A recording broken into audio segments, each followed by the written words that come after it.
Hello everyone, কেমন আছেন সবাই? আশা করি সবাই ভালো আছেন। আমরা আলহামদুলিল্লাহ ভালো আছি। আজকে হলো সোমবার আর এখন বাজে সন্ধ্যা 6:30। তো এখন কিছু বাজার নিয়ে আসছে, তো এখানে কিছু পাকোড়া নিয়ে আসছে। তো আমি খুলে দেখার ট্রাই করছিলাম, কিন্তু এখন পর্যন্ত খোলা সম্ভব হয়ে পড়ে নাই। অনেক বেশি শক্ত গিটুটা ছিল। এদিক থেকে কিছু মাছ নিয়ে আসছে, তো মাছগুলো একটা একটা করে নামিয়ে রাখছি। এখানে বাটা মাছ, তারপরে গ্লাস কাপ মাছ, তারপরে পাঙ্গাস মাছ, তো এগুলো নিয়ে আসছিল। আজকে সকালবেলায় আমি বাড়িতে গিয়েছিলাম যেহেতু, তো ওখান থেকে আসছি। আর আসার পরে তো ঘরে মাছ ছিল না, তারপরে কাঁচামরিচ ছিল না। তো ওই জন্য আমার হাজব্যান্ড আবার বলছিল যে SMS করে পাঠিয়ে দাও কি কি লাগবে। তো আমি বললাম তেমন কোনো কিছু দরকার নেই, তবে মাছ নেই। এমনি তরকারি তো আমি বাড়ি থেকে আসার সময় কিছু সবজি নিয়ে আসি, কাঁচা সবজি, আর শুধু মাছ নিয়ে আসলেই হবে। তো এখানে আম, তারপরে মাছ, কাঁচামরিচ, পাকোড়া, আরও কি কি যেন নিয়ে আসছিল। তো আমি মাছগুলো একটা একটা করে বের করে নিলাম। তো এগুলো আজকে আর রান্না করব না। আজকে বাড়ির থেকে যখন আসছিলাম তখন আম্মু মাংস দিয়ে দিয়েছিল, তো আজকে ভাবছি ওগুলো দিয়েই চালিয়ে দিব। পারলে 2টা ডিম ভেজে নিব, তাতে করেই হয়ে যাবে। তার এখান থেকে মাছগুলো ভাবছি কাটা এই মাছগুলো সব কিছু আবারও তুলে রাখবো, কালকে ধুবো।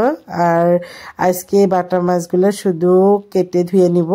আর এই তো পাকোড়াগুলো এখন সবাই মিলে খাওয়া হবে। আর আমার সাথে তো আমার একটা ভাইস্তাকে নিয়ে আসছি, তো ওই জন্য ওরাও একসাথে খেলাধুলা করছে। তো ভাইস্তা আবার খুব বেশি কাটা মাছ খেতে পারে না, তো ওকে আজকে ডিম ভাজি করে দিব। আর বিকেলবেলায় শাহি টুকরা বানাচ্ছিলাম। তো এখানে শাহি টুকরার জন্য মিল্ক মেড দিয়ে, তারপরে ওখানে কাস্টার্ড পাউডার, তো সব কিছু মিলিয়ে সুন্দর করে ক্রিমটা বানিয়ে নিয়েছি। এখানে অল্প অল্প করে ঘি দিয়ে ব্রেডগুলো করে নিয়েছিলাম, ভেজে নিয়েছিলাম। একদমই ডিপ ফ্রাই করি নাই, তো শ্যালো ফ্রাই করেছি। তো তারপরে তো সুন্দর করে কিন্তু সাজিয়েও নিয়েছি ক্রিম, তারপরে চিনির যেটা শিরা, তো ওগুলো দিয়ে। তো এখন আমার মেয়ে আবার বলছিল, তো আমি একটা খাই, বললাম খাও। আর ওকে বলছিল অনেক বেশি ভালো হয়েছে। তো এগুলো এখন সবাই মিলে খাওয়া হবে। তারপরে আমার মেয়েকে দিয়েছি কাজের জন্য, ওখানে কাস্টার্ড পাউডার পড়েছিল, তো ওকে আমি বলছিলাম একটু ঝাড়ু দিয়ে দাও। ও তো খুব বেশি ভালো করে পারে না, তারপরেও একটু একটু এটা সেটা করানোর পর কিন্তু আবার লাহে ঠিক হয়ে যাবে। তো ও করার পরে আমি করি। আর ঘর ঝাড়ু দিয়ে এত একটা ভাব, মনে হচ্ছে কি একটা জিতে এসেছে। তো এই তো এখন আবারও এগুলোই খাওয়া হচ্ছে। তো এগুলো খাওয়া হওয়ার পরে তারপরে রাতে ডিম ভাজি করে তারপরে রাতের খাবার দাবারটাও কমপ্লিট করে ফেলবো আজকে। এই তো দেখুন ওরা দুজনেই খাবার খাচ্ছে, ওদেরকে ডিম ভাজি করে তারপরে খাবার খেতে দিয়েছি, আমার মেয়ে আর আমার সাথে ওর সাথে ভাইস্তা। আর এটা হলো পরের দিন। এখানে শাহি টুকরা বের করে নিয়েছি, লাল চা করে নিয়েছি, তারপরে মুড়ি মাখা করেছি চানাচুর দিয়ে, তারপর পায়েস বের করে নিয়েছি। এগুলো আমার আম্মু দিয়ে দিয়েছিল।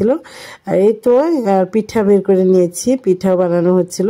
তো ওইগুলো দিয়ে চা খাওয়া হয়েছে। পরে আবার এগুলো বের করে নিচ্ছি, যে মাছগুলো ধুতে হবে, ওই জন্য ধুচ্ছি। আজকে ছোট্ট ভিডিওটি আপনাদের কাছে কেমন লাগলো অবশ্যই কমেন্ট করে জানাবেন। যদি ভালো লেগে থাকে অবশ্যই একটা লাইক করে দিবেন, আর যদি চ্যানেলে নতুন হয়ে থাকেন অবশ্যই চ্যানেলটা সাবস্ক্রাইব করে দিবেন, আর পাশে থাকা ছোট্ট বেল বাটনটি প্রেস করে দিবেন, এতে করে যখনই নতুন কোনো ভিডিও দিব সাথে সাথে নোটিফিকেশন আকারে পেয়ে যাবেন। আজকে আমার গলাটা একটু মানে ধরে আছে, জানি না কি হবে, হয়তোবা সর্দি কাশি কিছু একটা হতে পারে, আর ওই জন্য গলাটা একদমই চেপে চেপে আসছিল।